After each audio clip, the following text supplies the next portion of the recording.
మన తెలంగాణలో మొట్టమొదటి ఫ్యాక్టరీ అవుట్లెట్ మన ముకుంద జ్యువెలర్స్ లో లైట్ వెయిట్ ఆభరణాలు కలెక్షన్స్ ఎన్నెన్నో అన్ని జ్యువెలరీస్ పై VA కేవలం 2 to 12% మాత్రమే. విచ్చేయండి ముకుంద జ్యువెలర్స్. పశ్చిమాసియాలో యుద్ధం 5వ వారానికి చేరుకున్న వేళ దాడులు మరింత భీకరంగా సాగుతున్నాయి. ఇరాన్ సైనిక మౌలిక సదుపాయాల లక్ష్యంగా ఇజ్రాయెల్, అమెరికా సంయుక్తంగా దాడులు చేస్తున్నాయి.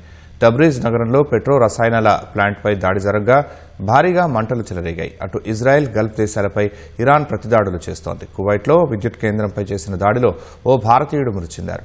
హర్ముజ్ జలసంధిని తెరవకపోతే ఖర్గ్ ద్వీపం సహా విద్యుత్ ఉత్పత్తి కేంద్రాలు, చమురు బావులపై దాడులు చేస్తామని ఇరాన్ను ట్రంప్ హెచ్చరించారు. అమెరికా అధ్యక్షుడు డొనాల్డ్ ట్రంప్ మరోసారి ఇరాన్ను హెచ్చరించారు. హర్ముజ్ జలసంధిని తెరవకపోతే ఖర్గ్ ద్వీపం సహా విద్యుత్ ఉత్పత్తి కేంద్రాలు, చమురు బావులపై దాడులు చేస్తామని ట్రూత్ సోషల్ వేదికగా ప్రకటించారు. ఇరాన్లో సైనిక ఆపరేషన్ను ముగించేందుకు చర్చలు జరుపుతున్నామని తెలిపారు. ఇప్పటివరకు గొప్ప పురోగతి లభించిందని రాసుకొచ్చారు. కానీ ఏ కారణంతోనైనా ఇరాన్ తమతో ఒప్పందం కుదుర్చుకోకపోతే పెను విధ్వంసం తప్పదని హెచ్చరించారు. అమెరికాతో ఒప్పందం కుదుర్చుకునేందుకు ఇరాన్కు వచ్చే నెల 6 వరకు ట్రంప్ గడువు ఇచ్చారు. ఇరాన్పై ఇజ్రాయెల్, అమెరికా దాడులు కొనసాగిస్తున్నాయి.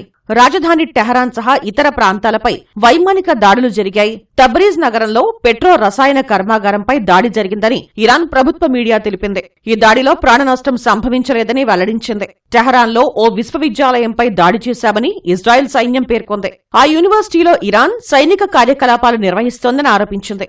IRGC నావికాదళ కమాండర్ అలీ రజా తంగ్సీరీ మరణించినట్లు ఇరాన్ అధికారికంగా ధృవీకరించింది. ఈ నెల 26న ఇజ్రాయెల్ నిర్వహించిన దాడిలో తంగ్సీరీ, ఇతర ఉన్నతాధికారులు ప్రాణాలు కోల్పోయారు. దక్షిణ లెబనాన్లో ఓ మిలిటరీ చెక్పోస్ట్పై ఇజ్రాయెల్ దాడి చేసింది. ఈ ఘటనలో ఓ లెబనాన్ సైనికుడు మృతి చెందగా మరో 5 సైనికులు గాయపడ్డారు. రాజధాని బీరుట్ శివారు ప్రాంతాలపై జరిపిన దాడిలో పలు భవనాలు దెబ్బతిన్నాయి. లెబనాన్లో ఇప్పటివరకు తమ సైనికులు 6 మృతి చెందారని ఇజ్రాయెల్ సైన్యం తెలిపింది. బీట్లీఫ్ నగరంలో ఇజ్రాయెల్ సైనికులు దాక్కున్న నివాసంపై క్షిపణితో దాడి చేశామని హెజ్బొల్లా తెలిపింది. హైఫా నగరంలోని ఇజ్రాయెల్ నౌకా స్థావరంపైన దాడులు చేపట్టామని వివరించింది. ఇజ్రాయెల్లోని హైఫా నగరంలో ఉన్న చమురు శుద్ధి కేంద్రంపై ఇరాన్ దాడి చేసింది. ఫలితంగా ఓ చమురు ట్యాంకర్లో మంటలు చెలరేగాయి. ఇజ్రాయెల్ అగ్నిమాపక సిబ్బంది కొన్ని గంటల పాటు శ్రమించి మంటలను అదుపు చేశారు. ఈ కేంద్రంపై ఇరాన్ దాడి చేయటం ఇది రెండోసారి.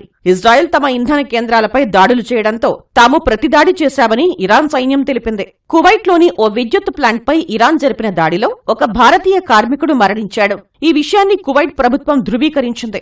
గల్ఫ్లో యుద్ధం మొదలైనప్పటి నుంచి ఇప్పటి వరకు సుమారు 8 మంది భారతీయులు ప్రాణాలు కోల్పోయారు. గత 24 గంటల్లో 8 క్షిపణులను అడ్డుకున్నామని బహ్రెయిన్ ప్రభుత్వం తెలిపింది.